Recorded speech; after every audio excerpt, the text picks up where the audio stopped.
الحمد لله رب العالمين، والصلاة والسلام على أشرف الأنبياء والمرسلين سيدنا ونبينا وحبيبنا وشفيعنا ومولانا محمد وعلى آله وصحبه أجمعين. قال الله تبارك وتعالى: أعوذ بالله من الشيطان الرجيم، بسم الله الرحمن الرحيم. اليوم أكملت لكم دينكم وأتممت عليكم نعمتي ورضيت لكم الإسلام دينا.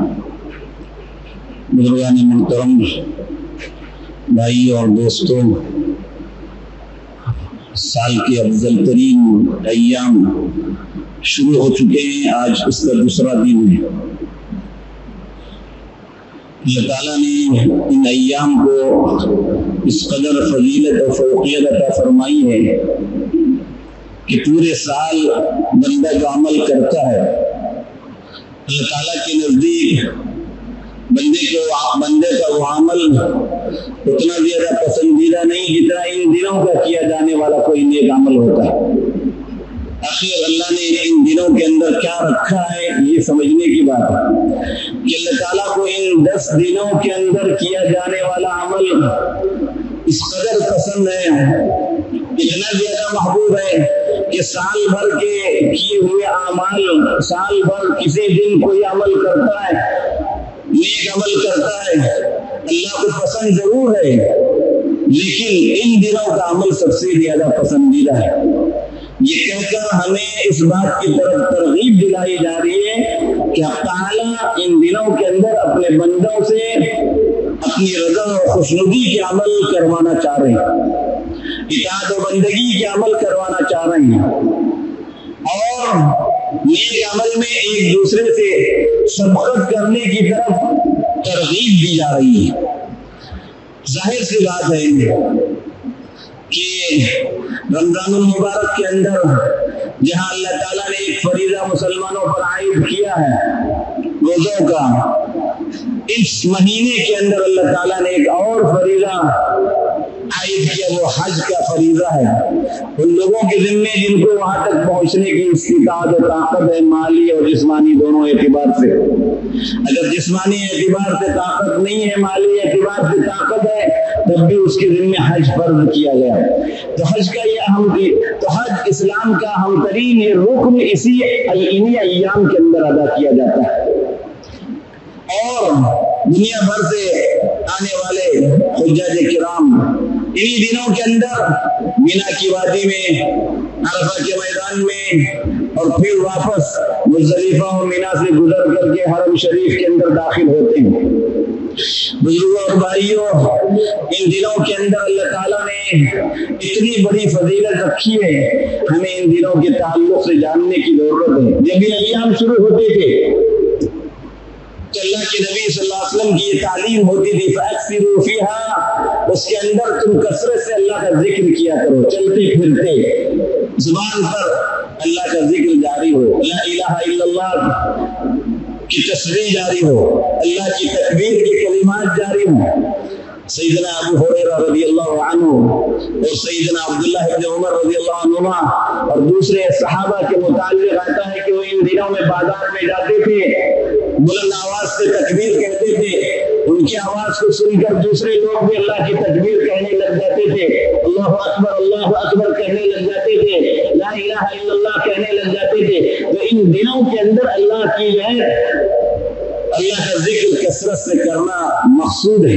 اذکر اللہ فی ایام معلومات، یہ ایام معلومات بھی ہے کہ جن ایام میں اللہ تعالیٰ نے اپنے ذکر کا خصوصیت سے قرآن پاک کے اندر حکم دیا ہے.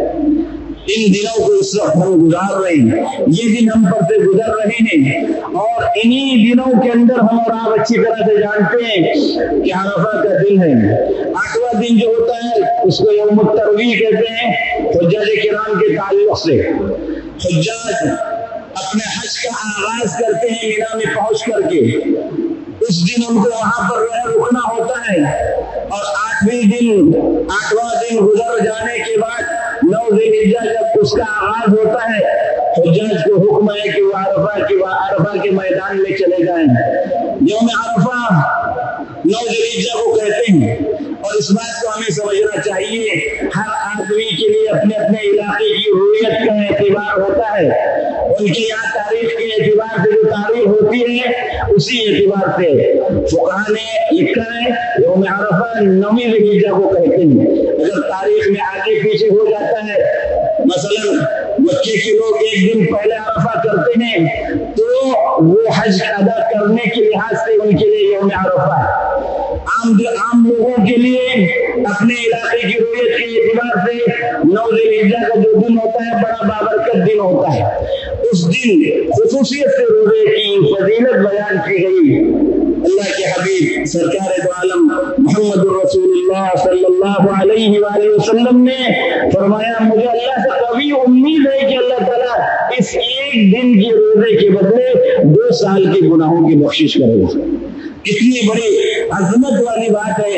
ایک دن کا روزہ آدمی رکھتا ہے, سنت روزہ ہے, اور اس روزے کے رکھنے کی وجہ سے اللہ تعالیٰ 2 سال کے گناہوں کی بخشش فرماتے ہیں. اور اس کے علاوہ بھی بقیہ دنوں کے اندر 9 ذی الحجہ سے پہلے تک آدمی روزہ رکھ لے, یہ بھی مستحب. قرآن پاک کی تلاوت کرے, یہ بھی اللہ کو پسندیدہ. بلکہ علماء نے یہاں تک لکھا ہے سمجھانے کے لیے کہ لوگوں کی سمجھ میں یہ بات آ جائے کہ رمضان میں کوئی آدمی دن کے وقت 2 رکعت نفل نماز پڑھتا ہے اور ایک دوسرا آدمی ان 10 دنوں میں کسی دن میں 2 رکعت نفل پڑھتا ہے. ان دنوں میں جو نفل پڑھی گئی اور رمضان کے اندر پڑھی جانے والی نفل سے اس کا اجر و ثواب زیادہ, اللہ کو پسندیدہ زیادہ. یہ اللہ کے نبی کی حدیث کے ذیل میں اس کو جو ہے بیان کیا گیا ہے. تو 9 ذی الحجہ کا دن ہمیں جو ملے گا وہ جمعہ کا دن ہوگا. اتفاق کی بات ہے اللہ کے حبیب پاک محمد رسول اللہ صلی اللہ علیہ وآلہ وسلم حج کے لیے جب تشریف لائے, اتفاق سے 9 ذی الحجہ عرفہ کا دن جمعہ کا دن تھا. یہ عرفہ کا دن اس قدر عظمت والا دن ہے جس دن کے اندر اللہ تعالیٰ نے حاجیوں کے لیے وہاں پر جانا فرض قرار دیا. اور اس رکن کا کوئی بدل نہیں ہے. کسی وجہ سے کوئی حاجی عرفہ کے میدان میں نہیں پہنچ سکا, اس کا حج ہی نہیں ہوا, اس کو حج کی قضا کرنی پڑے گی. کسی بھی حالت میں حاجی کو وہاں پہنچنا ضروری ہوتا ہے, اس میدان میں پہنچنا اس کے لیے ضروری ہوتا ہے. حجاج کے لیے اس دن کا روزہ خلاف اولا بتایا گیا. اللہ کے نبی صلی اللہ علیہ وسلم نے عرفہ کے دن خطبے کے دوران پانی پی کر کے لوگوں کے سامنے اس بات کا اعلان کیا تھا اپنے عمل کے ذریعے کہ حجاج کے حق میں آج کا دن کا روزہ نہیں, تاکہ وہ حج کے اس دن کے اندر یوم عرفہ کو اللہ کی زیادہ سے زیادہ عبادت کرنے والے ہوں. لیکن اس اجر و ثواب سے دوسرے لوگوں کو جو اپنے اپنے علاقوں میں حج میں نہیں جا سکے ان کو محروم نہیں کیا اللہ نے اجر و ثواب سے, کہ ان کے لیے روزے کا بھی حکم دیا گیا کہ وہ روزہ رکھے. اجر و ثواب بڑھا چڑھا کر اللہ کی طرف سے عطا کیا جاتا ہے. یہ دن اس قدر عظمت والا دن ہے جو اگلی جمعہ کا دن آ رہا ہے 9 ذی الحجہ کا دن, اس قدر عظمت والا دن ہے. اس دن اللہ تعالیٰ نے اس دین کو مکمل کیا. اللہ کے نبی پر جو آیت نازل ہوئی الیوم اکملت لکم دینکم واتممت علیکم نعمتی ورضیت لکم الاسلام دینا, آج کے دن ہم نے تمہارے لیے دین کو مکمل کیا, اپنی نعمتوں کو تمام کر دیا اور تم سے دین اسلام سے راضی ہوا. اللہ کے نبی جس دین کو لے آئے تھے اس دین کو مکمل کیا گیا تھا اس مبارک دن میں.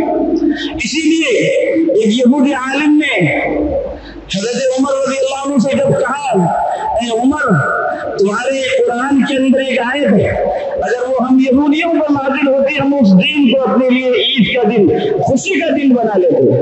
حضرت عمر نے پوچھا تم کس آیت کے متعلق کہہ رہے ہو؟ کہنے لگا یہ آیت الیوم اکملت لکم والی آیت. حضرت عمر نے اسے جواب دیا اس دن اللہ نے ہمارے لیے 2 برکتیں 2 سعادتیں 2 خوشیاں جمع کی. ایک تو جمعہ کا دن تھا جس دن یہ آیت نازل ہوئی تھی, اور دوسرے عرفہ کا دن تھا 9 ذی الحجہ کا دن تھا. اللہ کے حبیب صلی اللہ علیہ وآلہ وسلم میدان عرفہ میں تھے, اپنی اونٹنی پر سوار تھے, حج کر رہے تھے.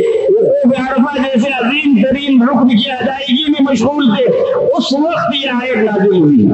پوری دنیا والوں کو یہ بتلانا تھا کہ دین مکمل ہو گیا، اب اس دین کے اندر کسی طرح کے اضافے کی کوئی گنجائش نہیں ہے۔ دین وہی ہے جو اللہ کے نبی سے منقول ہے، دین وہی ہے جو اللہ کے نبی کے صحابہ سے منقول ہے، اس کے علاوہ جو بھی چیزیں آئیں گی وہ دین نہیں ہے، وہ لوگوں کا اپنی طرف سے اضافہ کیا ہوا عمل ہوگا، وہ اللہ کے نزدیک قابل قبول نہیں ہوگا۔ یہودی عالم جانتا تھا دین کی تکمیل کا مطلب یہ ہے اب یہ امت آخری امت ہے، آخری نبی ہے، ان کے بعد کوئی نبی نہیں آئیں گے، ان کے بعد کوئی امت نہیں آئے گی، ان کے بعد کوئی دین نہیں آئے گا، یہ قرآن اللہ کی آخری کتاب ہے۔ یہودی عالم جانتا تھا، اس قیمت کو وہ جانتا تھا، اسی لیے اس نے آ کر سیدنا عمر فاروق رضی اللہ عنہ سے یہ حسرت اور تمنا کا اس نے اظہار کیا تھا۔ یہ اعزاز اللہ نے اس امت کو ہمیں عطا کیا ہے، اپنے نبی کی وجہ سے اللہ نے ہمیں یہ اعزاز عطا کیا ہے۔ ہمیں سمجھنا چاہیے اللہ کے نبی دین کو مکمل چھوڑ کر گئے، ہمیں اللہ کے نبی کی پوری اطاعت، پوری فرما برداری کی طرف ہمیں جانا چاہیے، اور جب دین مکمل ہوا ہے ہمیں غیروں کی طرف نظر نہیں اٹھانی چاہیے۔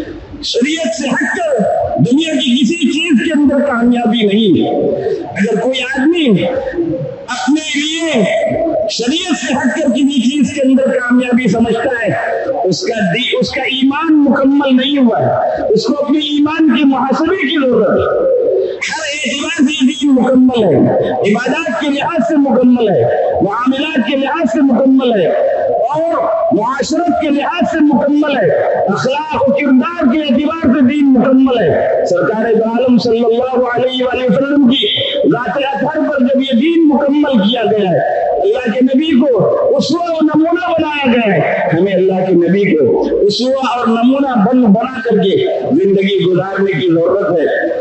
اگلے جمعہ میں انشاءاللہ قربانی اور اس کے متعلق بیان ہوگا، اس لیے کہ جمعہ کا دن ہوگا، اس کے بعد یوم النحر 10ویں ذی الحجہ کا دن ہوتا ہے، جس دن افضل ترین عمل قربانی بیان کیا گیا ہے، جو اللہ کے نبی سرکار دو عالم محمد رسول اللہ صلی اللہ علیہ وسلم اور اللہ کے خلیل سیدنا ابراہیم علیہ السلام کی سنت ہے۔ عظیم ترین شعائر اسلام میں سے ہمیں اس کے احکامات کو بھی جاننا چاہیے، اور شریعت کے حکموں کے مطابق اپنا ہر عمل کرنے کی کوشش کرنی چاہیے، نبی کے طریقے کے مطابق ہمیں اپنی زندگیوں کو گزارنے کی کوشش کرنی چاہیے۔ اللہ سے دعا ہے کہ اللہ تعالیٰ ہمیں ان باتوں کی توفیق عطا فرمائے، ایمان کی سلامتی کے ساتھ اپنے وقت پر ہم سبوں کو ایمان پر خاتمہ نصیب فرمائے، آمین۔ وآخر دعوانا الحمدللہ رب العالمین۔